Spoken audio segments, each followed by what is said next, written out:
Hello, everyone. Welcome to Central Asia Institute's webinar, Journey of Hope, the Ripple Effects of Women's Economic Empowerment. My name is Silai Karzai, and I am the Communications Manager at Central Asia Institute. I'm your event host today. For those of you who may be new to our work, Central Asia Institute advances access to education, especially for girls and women, in some of the world's most remote and hard-to-reach corners. We go where few others venture, high in the mountains, across borders, and deep into underserved communities of Afghanistan, Pakistan, and Tajikistan. We know that this is where the need is greatest. We envision a world where every girl has the education and skills to unlock her full potential and shape a brighter future for herself, her family, and her community. This work is possible because of our local partners in Tajikistan, Pakistan, and Afghanistan, who help steer programs on the ground and are deeply embedded in the communities we serve. Together with these partners, we're able to reach the most remote villages, tailor our programs to local realities, and support women and girls who might otherwise be left behind. We'll be getting started in just a moment, but before that, I'll share a quick overview of what you can expect during the next hour. Here's our agenda for today. We'll begin with opening remarks, then move into a discussion of CAI's work to advance women's economic inclusion, looking at challenges and opportunities in the areas where we work, as well as the impact of these programs on women, their families, and their communities. We'll then transition to a panel discussion and audience Q&A, where you'll have the chance to pose questions directly to our speakers. As we go along, please use the Q&A box to ask any questions. The Q&A box should appear at the bottom of your Zoom window. Please note that the chat box is disabled to streamline audience participation. So please use the Q&A box for any questions. All guests will remain muted and off camera for the entire event, but you can ask questions at any time during the session, and we'll turn to those at the end of the event. You'll hear from 3 of Central Asia Institute's leaders today. Lori J., Vice Chair of our Board of Directors. Lori has served on CAI's board since 2020 and brings decades of global finance and valuation expertise, including work through the U.S. Agency for International Development, or USAID. Lori is deeply passionate about advancing CAI's mission and strengthening our governance and long-term sustainability. Pham, our new Director of International Programs. Leads CAI's education and women's entrepreneurship programs. Was a development diplomat and career foreign service officer with USAID, where she led multi-million-dollar portfolios in education, youth workforce development, health, and governance. Alice Thomas, our Executive Director. Alice brings with her more than 25 years of experience in international development and humanitarian affairs, tackling global challenges like poverty, education, poor governance, and climate change. Alice has dedicated her professional life to advocating on behalf of marginalized people. And with that, now it is my great pleasure to pass the mic to Lori J. Thank you, Silai, and hello, everyone. I'm Lori J., the Vice Chair of the Board of Directors of Central Asia Institute. First off, I want to thank you for your investment in CAI's mission. We are so grateful for your incredible generosity and heartfelt support, which transcends all of us who spend time at CAI. I'm joining you today from Bozeman, Montana, which is where CAI is headquartered and also where I live. My professional life has taken me across the globe, but my heart has always been drawn to work that invests in the economic advancement of those with significant hurdles to attaining a better life. Women and girls, as the backbone of many economies, are often forgotten as a key to economic development. There's an extensive body of research that shows that when a woman earns an income, her children are more likely to attend school, her family is healthier, her self-worth improves, and her household income increases. This has broad benefits of growing national and global economies and also providing more stability. This is why being part of CAI's mission is one of the most meaningful things that I do. And that is why I'm so glad to welcome you to this event, Journey of Hope, the ripple effects of women's economic empowerment. At CAI, we've seen firsthand that when women have access to education, skills training, and financial opportunities, everything changes. Since 2019, our entrepreneurship programs in Afghanistan, Pakistan, and Tajikistan have helped women start small businesses, build confidence, and lift themselves and their families out of poverty. But what's most inspiring is how this work shifts mindsets. When women earn income, they control their own future, contribute to their family standard of living, and improve their own sense of self-worth. This is how systems begin to change, one family, one community at a time, one woman at a time. That's the ripple effect we're celebrating today. Thank you all again for your generous support for CAI's intrepid mission. And now it is my pleasure to introduce you to CAI's Director of International Programs, Pham. Thank you, Lori. Hello, my name is Pham, and I am the new Director of International Programs at Central Asia Institute. As many of you may know, our work focuses on the mountainous areas that connect Tajikistan, Afghanistan, and Pakistan. The largest part of our overall portfolio is community education, especially for girls. Our Women's Entrepreneurship Program is a newer addition to our work, and the Afghanistan portion started earlier this year. Next slide, please. The countries where we work have rich histories and cultures, but they also face many challenges. Here are some of the reasons CAI works on women's entrepreneurship programming in these countries, starting with Tajikistan. Tajikistan is slightly smaller than the size of Wisconsin, and almost all of its territory is mountainous. It has the smallest population among the three countries where we work, and 71% of the people live in rural areas. There is a very limited private sector, and finding work is a major challenge. Women are thus often left behind or sometimes abandoned. Tajikistan relies on significant remittances. Many men emigrate overseas to find work, especially in Russia.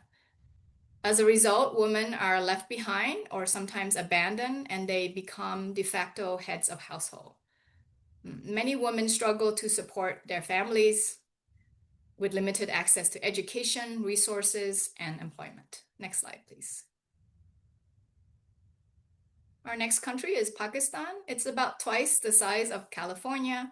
It's the fifth most populous country in the world, with 63% of the population living in rural areas. Although Pakistan is a lower middle income country, a significant proportion of the population lives below the poverty line. The opportunity gaps between men and women are large. Globally, Pakistan ranks last out of 148 countries on the 2025 Global Gender Gap Report. It's not surprising then that 53% of women aged 15 to 64 reported that they never attended school, compared to 33% of men in the same age range. In addition, a massive 75% of young women aged 15 to 24 are not part of any formal education, learning, or employment activity. Next slide, please. Our next country, Afghanistan's territory is roughly the size of Texas, with 75% of its population living in rural areas. Since taking over the country in 2021, the Taliban continues to limit women's access to education, employment, public spaces, and services. Under Taliban rule, women's representation in decision-making has vanished. Moreover, global reductions in aid budgets have threatened the hard-won progress Afghan women have achieved. Next slide, please. There are common challenges across these three countries, especially in the areas where we work, and they include remote, mountainous areas with limited access to services such as education and health, as well as economic opportunities, especially for women and girls. Limited or poor physical infrastructure, such as paved roads, modern communication, including telephone or internet services, and potable running water. Society and culture in these countries remain very traditional and strongly patriarchal, which affects girl schooling and long-term economic opportunities. Lastly, the regions where we work are vulnerable to climate and disaster risks, as well as political insecurity. So this adds to the existing challenges. Next slide, please. So given everything that women living in these regions face, they may worry about their future, or they may feel like they don't have full control of their lives. This is why our programs use education and business support to help women rediscover their agency and realize their aspirations. Our programs differ across the three countries, but they generally include two or more of the following components. The first component is entrepreneurship training.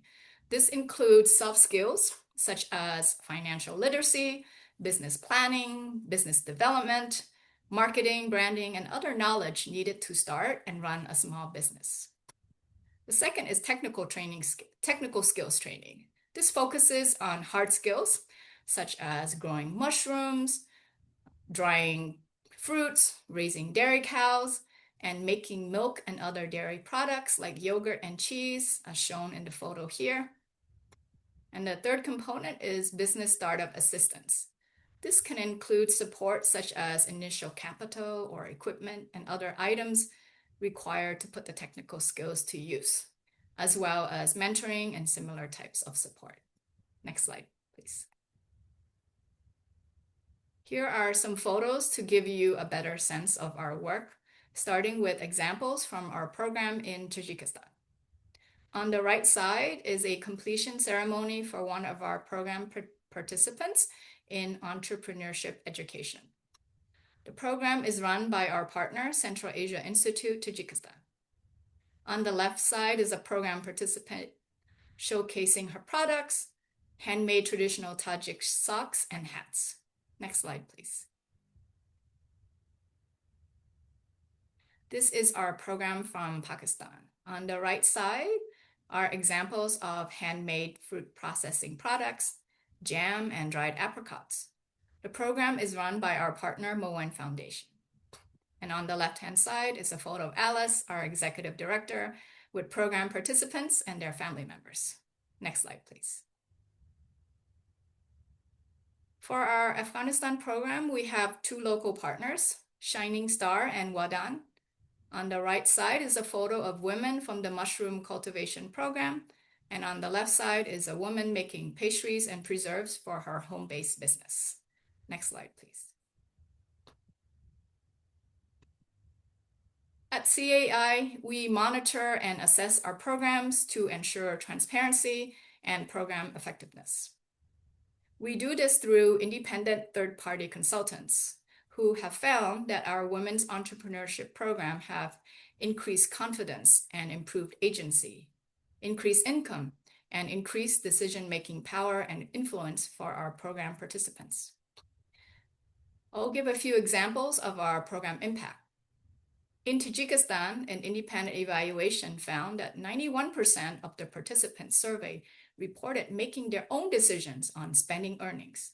84% felt more confident handling problems independently, and 72% noted improved standing in their communities.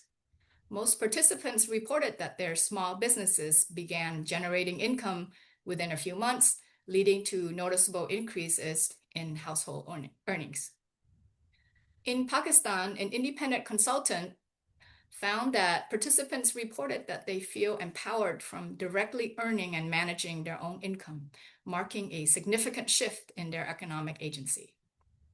Their participation in household decision-making also increased, especially in 3 areas: children's educational choices, community-related matters, and household financial management. In our Afghanistan pilot program, our local partners are seeing early results. We are hearing from individual participants about increased personal agency, particularly at a time when many women's rights are being restricted by the Taliban. We're also seeing increases in income. Participants in the pilot program earn on average around 200 to 300 Afghanis, which is about $3 to $4.50 per day. Although comprehensive salary data is limited, we understand, based on data from UNDP, that most Afghans earn less than $1 a day, so these initial results are very promising. Next slide, please. Next, I'd like to highlight a few stories from our program. This is Safs Bahor. She is from Korog in the Gorno-Badakhshan region in Tajikistan. As a child, she had a passion for baking. As a teenager, she would bake cakes for family celebrations like birthdays and holidays. But unfortunately, life took her in a different direction, and she later realized that she had unfulfilled aspirations. But encouraged from the joy that she found in baking, Safs Bahor made a bold decision to start a small business. She took out a loan to purchase her first oven and gradually accepted orders. After Safs Bahor attended a business planning and business development training conducted by our partner, CAI Tajikistan, she learned how to manage and grow her own business more strategically. She also received essential baking equipment, including a cake printer, which allowed her to offer custom cake designs with photos and printed decorations. Her customers love these personalized designs, and it has allowed her business to stand out. The income from Safs Bahor's business has enabled her to financially support her family, and she's now seen as a role model in her community. She is on her way to fulfilling her dream of opening a pastry shop where she hopes to share the skills and confidence she has gained and to create job opportunities for other women. Next slide, please. This is Zara from Gilgit-Baltistan, Pakistan. Zara lives with her husband, who is unemployed, and their 4 children. The family's livelihood depended on harvesting and selling seasonal fruits and crops to meet daily needs. But Zara has often seen many apricots and mulberries gone to waste during harvest season when they are in abundance.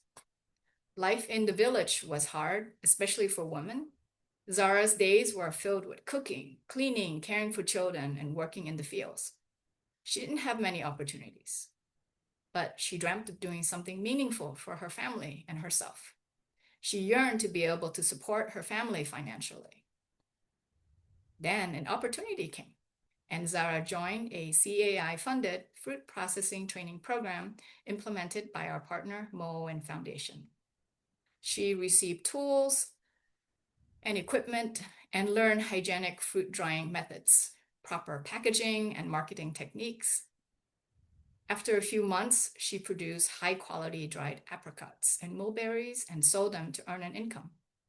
Now, Zara has a home-based business making dried fruits and pickles to sell locally. Beyond increasing her income, Zara has said that the experience gave her confidence, identity, and pride.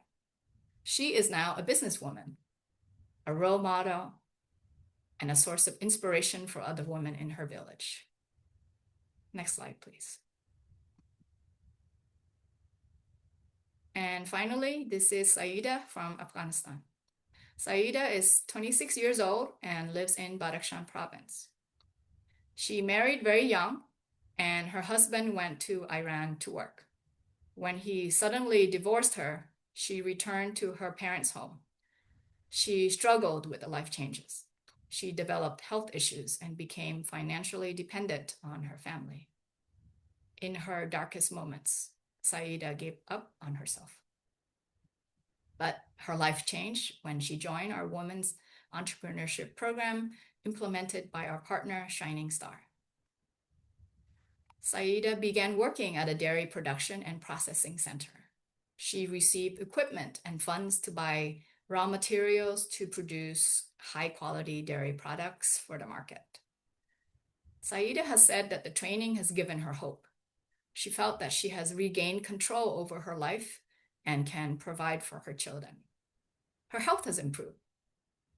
Now she earns a steady income and plays an active role as a financial supporter of her household. And in rediscovering her own light, Saida became a shining star herself. Saida, Zara, and Sasbahor are all examples of strength, persistence, and resilience. It's what happens when we lend a helping hand through education, skills training, and business support. Our women's entrepreneurship work helps women to realize their strength, personal agency, and supports them to fulfill their aspirations. And we could not have done any of this without the support of donors like you. Thank you. Now I'll hand it over to Bella for the next portion of today's event. Thanks, An, and welcome everybody. My name is Bella Pick. I am the Communications Associate here at Central Asia Institute, and I will be facilitating our panel discussion between Pham, our Director of International Programs, and Alice Thomas, our Executive Director. And afterwards, we will be answering your questions. So feel free to drop a question in the chat box below on your screen, and we will try to get to as many questions as possible. So Alice, let's start with you first. You recently went to Tajikistan this August. Many women we feature in our Journey of Hope magazine talk about gaining confidence and independence. Can you tell us more about this and what stood out to you most when meeting these women participants in Tajikistan? And is there a story or any particular moment that stayed with you? Thanks, Bella. And thank you everyone so much for joining us today. I always am so delighted with how many people take the time out of their busy lives to join these webinars. I'm grateful for the team for doing a beautiful job today. And I'm really happy that we get to share with you, and many of you have been supporting us for a long time. We get to share the impact that you make possible. So thank you very much. Yes, I did travel to Tajikistan this last summer, and I go overseas at least once a year. One thing, Bella, that stands out every time I go is really truly how far away and remote these places are. And you'd think I would get used to that, but it is it's 3 plane flights and 2 days of travel just to get to the capital of Tajikistan, which is Dushanbe. And then once you get there, it's about a 10 or 12-hour drive on a very windy road along a river through the Pamir Mountains to get to Korog, which is where is also the capital of Gorno-Badakhshan, which is where our partner is based and where we work. This past summer, I spent a lot of time not just visiting our normal education programs, and as most of you know, most of our work is supporting education and schools and things like that. But this summer, I really did spend a lot of time with women who have participated in this entrepreneurship training. And, a couple things really stood out to me. I mean, the first thing that's really comes across when you meet these women is really just the joy they're feeling. So many of them have had ideas, they've wanted to do something, they just have never really had the opportunity to use their gifts and their skills and their agency to earn an income. And they are so proud of where they are today, right? They've worked hard and now they've seen it pay off very quickly. So that always stands out for me a lot. I mean, just the happiness that they're feeling. So that's always really fun. The second thing that stands out is the women that I met in Tajikistan, almost all of them did not have a partner. Let me just put it that way. They were either divorced or widowed, or they had been kind of left behind, as we heard. And this is really common, especially in Tajikistan, where men will emigrate abroad and never come back. But it happens everywhere that economic opportunities are really are few and far between, so men will emigrate. So these women were relying on someone else to take care of them, and often it wasn't a spouse. And that all was turned around when suddenly they were earning an income, and then they were not just supporting themselves and independent, but they were also then supporting other people, right? They were supporting their children. A lot were supporting their parents, their family, their other family members. So they were really not just independent, but using that to support others, and that gave them a lot of joy too. Um, Lastly, they really do reinvest. I mean, what Lori started out saying is so true, that these ripple effects, and that is again what's featured in Journey of Hope magazine this year, is they do and they reinvest in education, healthcare, and their business. So every single one of them was reinvesting. You know, one woman had a child that was disabled, and had used that money to buy him a wheelchair and just do things so that he could have a better life, her disabled son. Um, Many of them, if not all of them, had either hired another woman or were training another woman to do something on their own. So they just always, the ripple effects go out very quickly. And it's very satisfying that way, because it's just, you can see the impact really quickly. Um, Quickly, one story that does stand out to me from this last trip is a young woman. Her name is Rajab Sultan, and she had a small little salon space in Karag in the town. And I met with her in her little salon. She had gone as a young woman to emigrate to Russia because, again, there are very few economic opportunities in these remote areas. And it's hard to live in Russia, you can imagine, as a young woman alone. Eventually, she was deported, and she ended up back in Karag, and she was really depressed and feeling terrible because she thought, "Oh, now what am I going to do with my life? I can't do anything. I'm dependent on other people." But she had learned these skills in Russia working at this salon to do eyelashes. So she heard about this training through CAI Tajikistan. She went to the training, and there I was in her little shop, and she was running this little shop. And she was so excited. She was telling me, "I'm the only woman that has her own reclining chair where women can sit back. And the next thing I do when I save up is I'm going to get a video screen so women can watch music videos when they're getting their eyelashes done." So it was just really, she stands out because she really had a tough life as a young woman in a very difficult place, Moscow, and then she had come back home, and now she was supporting her family, and it just that stood out to me.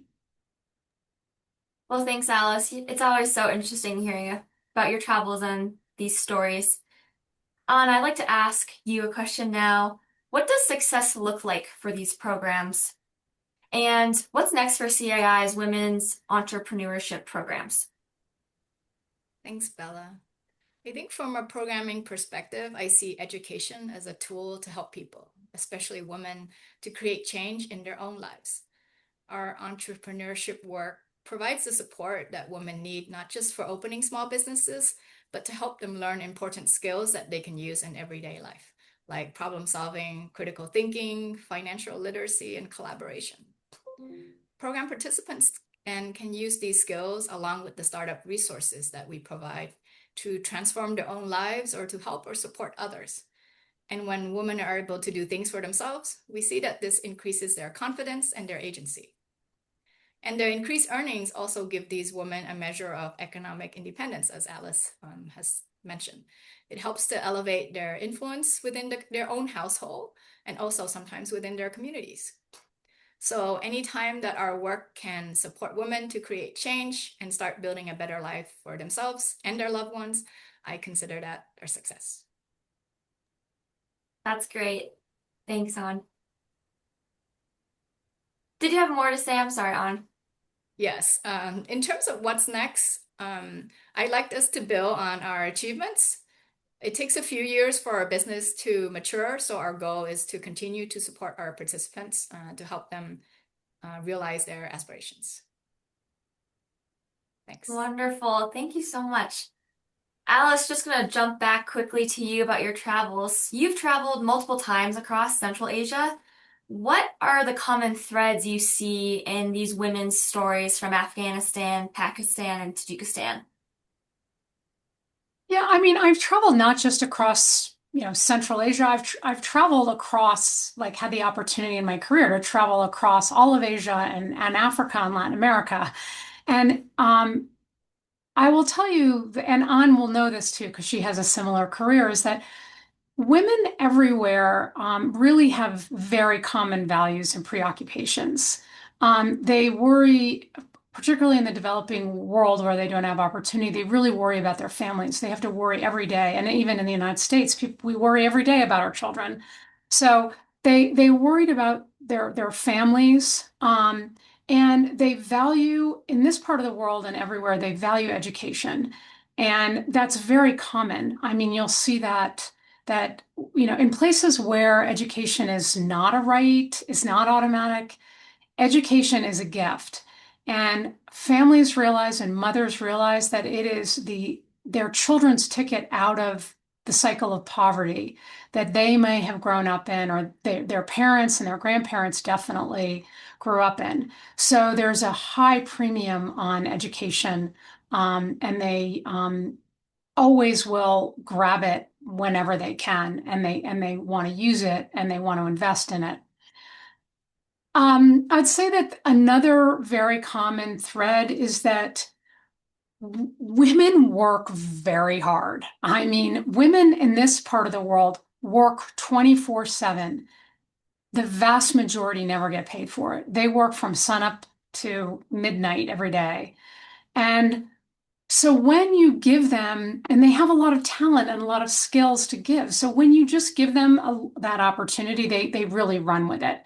And I think these examples that we have given you, and I know we've given you a lot of examples today, but they're really true.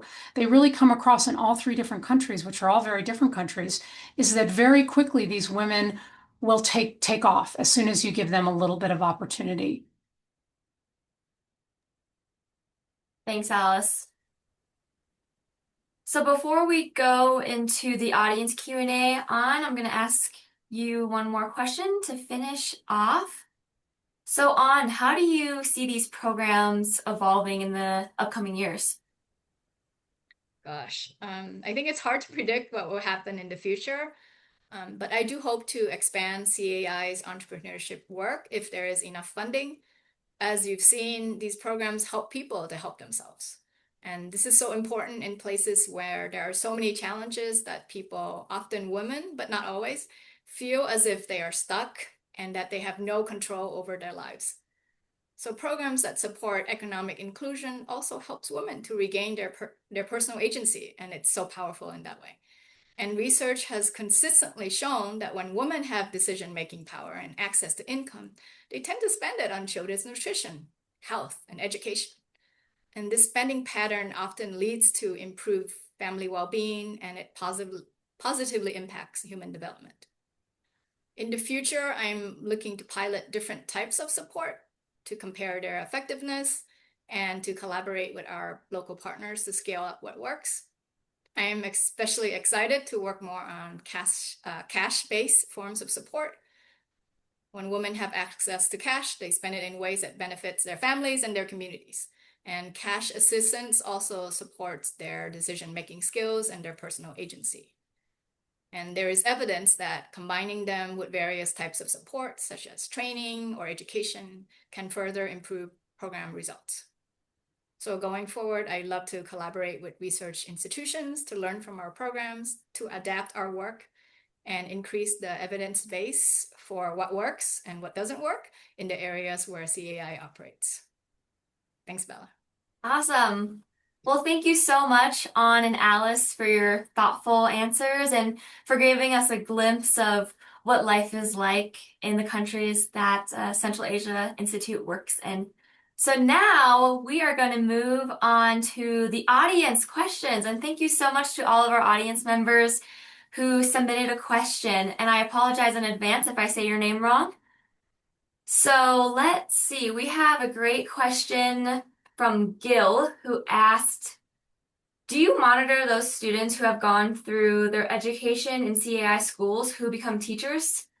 And how many return to their villages?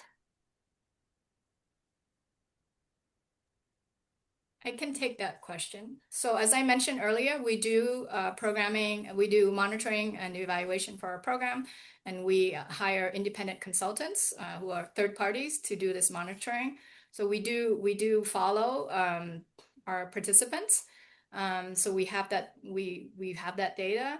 I don't have the information off the top of my head as to how many return, but we have seen examples of women who have returned to their villages and then to contribute to either become teachers in the classrooms where we work.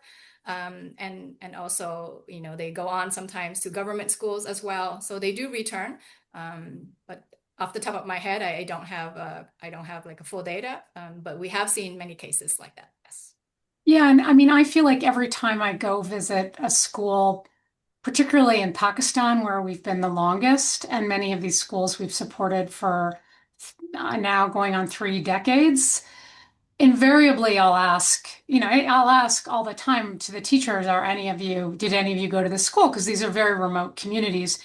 And invariably, you'll have either a man or a woman say, yes, I went to this school. So anecdotally, I can back up what Anna's saying too, that they do return to their communities to be teachers. Thank you. We are having some great questions come in. The next question is from Bonnie or Bon. Apologies for the name. And Alice, I'll start with you first, and on if you would like to add anything on afterwards. They are wondering, what impact do Taliban restrictions have on women's entrepreneur efforts in Afghanistan? That is a great question. So women have been banned from most professions right now in Afghanistan. Most, professions that we would know, they can't be lawyers or doctors or healthcare workers, or they can't go to offices. These are just most professions and offices that we would know. The reason that we've been able to do these programs is that the populations we serve are largely in rural areas, where the populations are already dependent on things like, cattle rearing, dairy processing, things like that. And there are certain sectors where women are allowed to work, and it happens to be that the ones where we're supporting these programs are sectors where women are allowed to work. Now, we don't want to use that to limit what women can do. So having the entrepreneurship part of the training and the education is key to what we're trying to achieve. These are not programs for women who are illiterate. They're programs for women that have some literacy and some education. And in addition to just helping to increase household income, they're a way to continue to educate women in Afghanistan at a time when there are very few opportunities for women. And there have been reports that, show that these types of activities that women can engage in, and actually on stories that she shared, which we get from our partners, back this up, that many feel like they have no future and that things are dark. They feel hopeless is something you hear all the time. Saida is one story that stands out to me because, her life just dramatically changed, and, women get depressed. But when you give them these programs give them a business and something to do, and that brings hope back into their life. So we feel really strongly that it's at a time where it's harder and harder to reach Afghan women, that these programs have become not just important in terms of economic development in a time where there's a lot of poverty, but just in terms of bringing hope and reaching women that otherwise are, they're just facing darkness. And we have not let go of their hands in Afghanistan. We have stayed through the hardest times in Afghanistan, and we stand by them. I'll just add to Alice's point is that, these programs in Afghanistan are often seen by women as a lifeline, as Alice mentioned. So imagine that you're a woman, you used to be able to go out, you go to school, you have a job, but now you can't go out without a male escort or a family member. You can't work and you're stuck at home. So your life completely changes. You don't have a voice anymore. And so that really changes how you view your life. And a lot of women became very hopeless. And so these programs are not only a ray of hope, but it's their lifeline. And then it helps to increase their status in the community and within their families. So we've really seen women be so thankful to be able to like have this hope.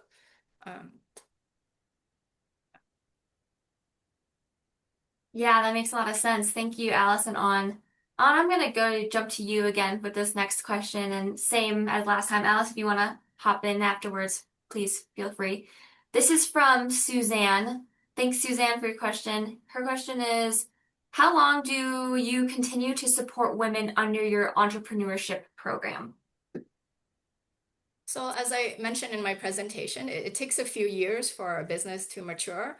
And so our program in Tajikistan has been operating since 2019. And so we do continue to follow women. And so in the course of the program, women and their businesses develop at different pace.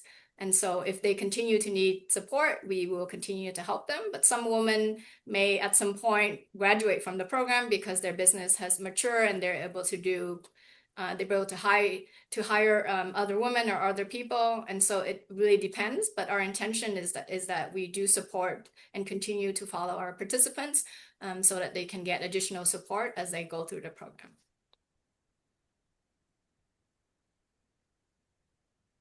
Awesome. Thank you. We have another question from Yasmin, which is, are there any plans of CAI to get involved in improving the prenatal and natal care of women in these regions? They are very concerned with the complications that happen with young pregnant women associated with pregnancy and delivery and complications like that. So Alice, if we could start with you first, that would be great. Sure. Thank you for the question. Yes, it's a very big problem in the parts and where we work, not just in the countries, but also in these very, very remote areas where women have very little access to prenatal care. CAI, I think for us at this point that where we can partner, or we've seen our partners actually work with other organizations to provide services like nutrition or healthcare. Because that's not the core of what we do, and because we are focusing very much on education as the way that we are going to make the transformational change, that we haven't focused on that as an area of expertise, because of course this requires having the curriculum to back it up, to have partners that are health experts that have the expertise to do these kind of programs. But there is a lot of opportunity for collaboration. So I'll let On add onto that, but I do think that the best way that we can be useful is to work with other organizations to bring these services to communities where we work and partner on it, rather than try to duplicate what they do or to work in an area where we haven't built that expertise over the decades. Yes. Thanks, Alice. That's correct. So we have, as an organization, our expertise is mainly in education. And so in order to move into a new programming area, we want to be able to do, when we do programming, we want to be able to do it well. And so I think if in the future this is a need, we will, and it is a need, but there are so many needs too. So we want to focus on our core strengths. But where there is opportunity for collaboration, we definitely will consider that. Thank you. We have another question from Bonnie. They're wondering, is there a backlog of women waiting to get into the entrepreneurship programs? And if so, how long is this wait? Thank you for your question. So we have seen more demand for participants and more than program funding allows.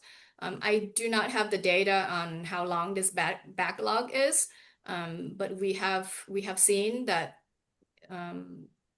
this program is so transformative that many people, by word of mouth, they also want to participate in the program. So yes, we would love to, as I mentioned earlier, we would love to expand this program as much as we can. But this is right now the Women's Entrepreneurship Program is a smaller part of our portfolio. And in the future, if we have additional funding, we'd love to expand it. Yes.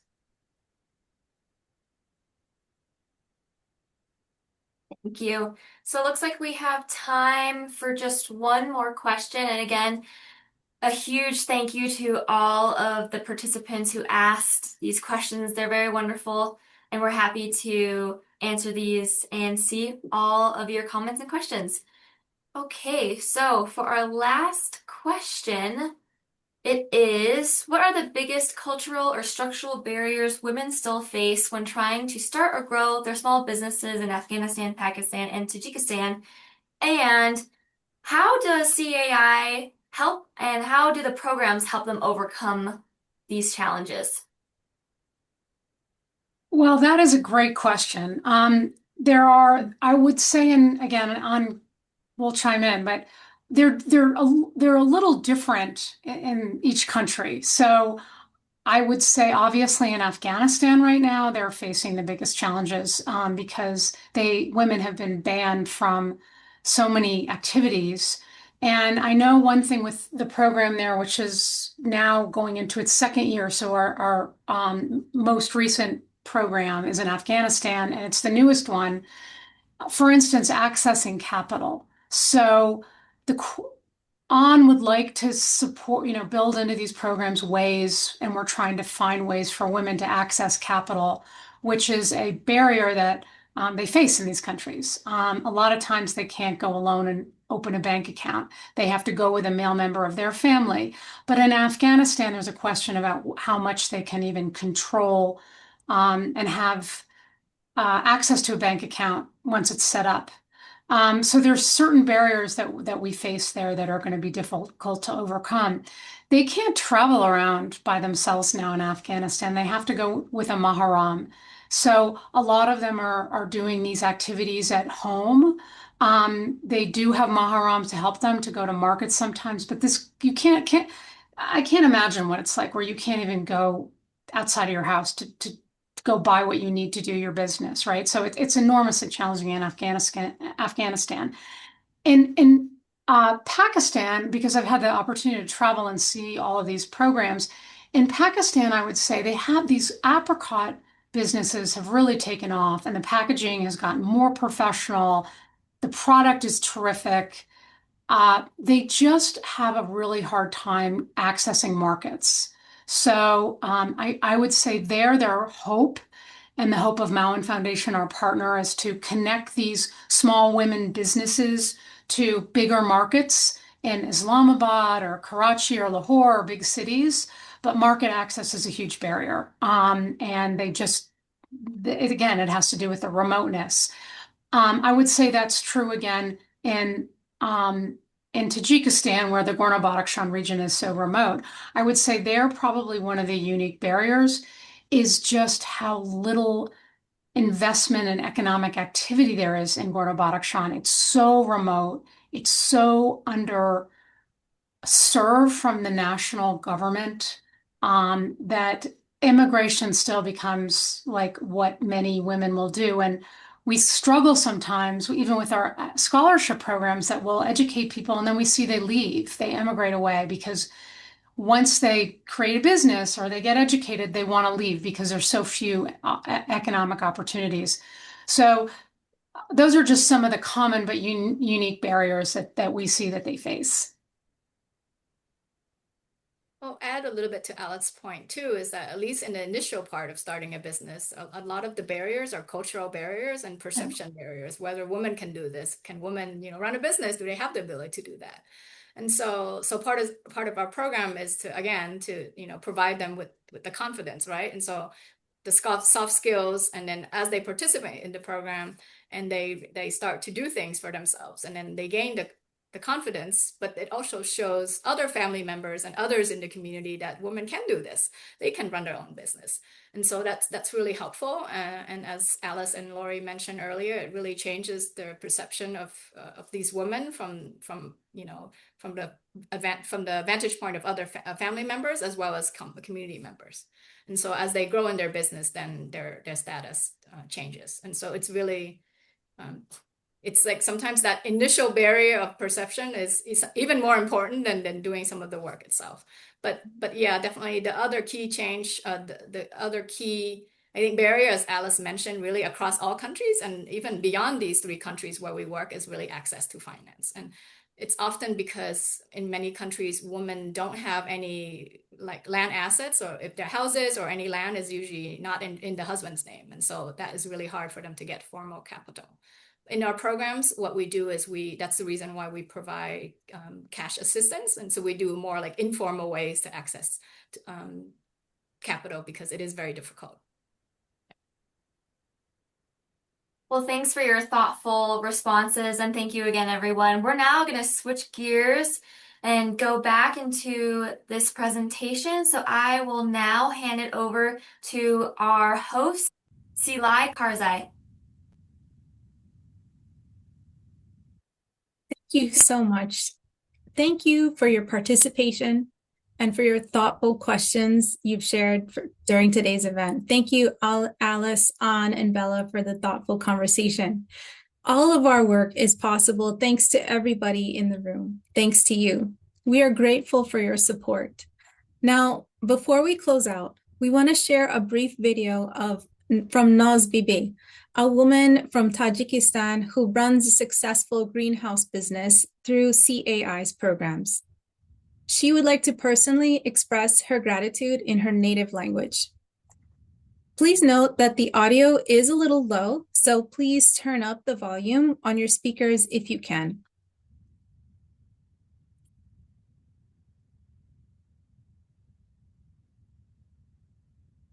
از امام نظر و نوزبی از جماعت غریب شو شعبوز و دیهای هوجک استقامت کننده که می دیهای هوجک کنوز از سال 2019 در تریننگ اوسیوی میونایم از اشتراک جود خوا لب خوشی نگاه تریننگی من شربت خوا وعدی نگدز که من زندگی تیور شد دیمش بود سران خو زندگی ترپیرویوز ماش سطح زندگی بلند تا ماشم با وستای دم در برابر دم قلاق بسیار نگدز که زندگی رو چیز بشندی ماشر تشکیل چوش از اون قلاق میبرلی میدیمش مثلا نماد ماش همی نماش میفهمم بعد عجوبه مرده که دیدی ما سرانگ کدس که خوا دل سوزت ها غم خوره نسبت ماش ماد کنین ماشر لب خوشت لب قلاق بسیار میبرلی و مدی مثلا نماش زد فهمینت نماش ملتی مالت مالی یک زد میلن یک ملت میلن اما در برابر نگو نکرده ماد که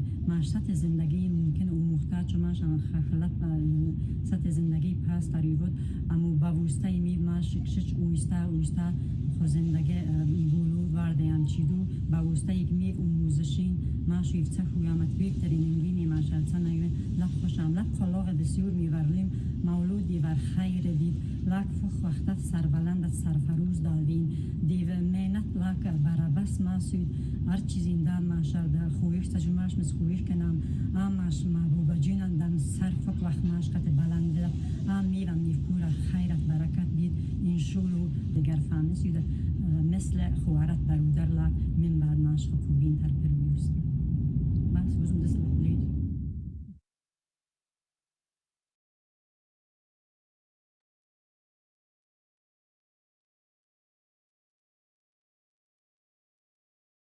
Thank you so much for listening. As Naz Bibi said, we hope that this is just the beginning, that our relationship continues, and that we keep working together to help women realize their dreams. If you feel inspired to support this work, here are some easy ways to give. You can scan the QR code that appears on your screen, or click the link in the chat to directly support the different activities in our Women's Entrepreneurship Program. You can also visit our website and click on the orange donate button at any time. Whether you're funding women's technical or business education or supporting women to start a dairy processing cooperative, every contribution makes a real and immediate difference. Your support helps women in Afghanistan, Pakistan, and Tajikistan gain the skills, confidence, and opportunity to transform their lives through entrepreneurship. Thank you for considering a gift today. Again, thank you for joining us today. Please save the date and join us for our next webinar on March 18th of next year. We'll have a special discussion about how Central Asia celebrates Nowruz, or the New Year. And please stay connected with us. You can follow us on Instagram, Facebook, LinkedIn, Blue Sky to keep up with program updates, stories, and future events. Thank you again for your support and partnership. We look forward to seeing you next time.